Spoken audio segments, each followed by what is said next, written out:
स्वागत है। दोस्तों, सोशल मीडिया पर शिवानी कुमारी ने लाखों लोगों को दीवाना कर दिया है और इसी के साथ में अरियारी में रहने वाली रश्मि भी तेजी से वायरल हो रही है। तो आज की इस वीडियो में हम देखने वाले हैं कि इन दोनों में सबसे बेस्ट कौन है। वीडियो बहुत ही ज्यादा इंटरेस्टिंग होने वाली है, इसलिए वीडियो के एंड तक बने रहिए और चैनल पर नए हो तो हमारे चैनल को सब्सक्राइब जरूर करें। तो बिना गवाए वक्त हम वीडियो को स्टार्ट करते।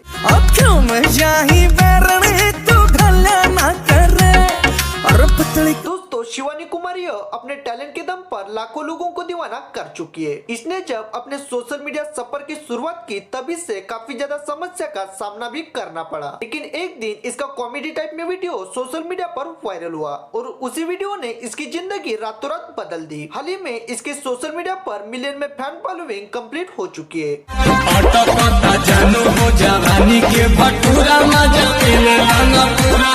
बात करें रश्मि के बारे में तो रश्मि शिवानी कुमारी को खुद की मौसी मानती है और रश्मि ने खुद बताया कि शिवानी कुमारी की वजह से सबसे पहले इसकी मां को पॉपुलैरिटी मिल चुकी है और बाद में इसे सोशल मीडिया पर काफी लोग जानने लगे। शुरुआत में इसने यूट्यूब पर अपने मां के साथ में वीडियो को अपलोड किया था और यूट्यूब पर इसका पहला वीडियो वायरल हुआ, जिस वजह से इसकी यूट्यूब पर एक अलग ही पहचान बन चुकी है और इसके यूट्यूब पर भी 7000 सब्सक्राइबर कंप्लीट हो चुके हैं। दोस्तों, अगर शिवानी कुमारी और रश्मि के बेस्ट की बात करें तो फैन फॉलोइंग के मामले में शिवानी कुमारी काफी ज्यादा आगे निकल चुकी है, लेकिन ये दोनों भी गरीबी में रहकर पॉपुलर हो चुके हैं, इसलिए हमारे हिसाब से ये दोनों भी बेस्ट है। आपको इन दोनों में सबसे बेस्ट कौन लगता है ये हमारे कमेंट्स बॉक्स में जरूर बताएं और इसी तरह नए नए वीडियो देखने के लिए हमारे चैनल को सब्सक्राइब जरूर करें। धन्यवाद।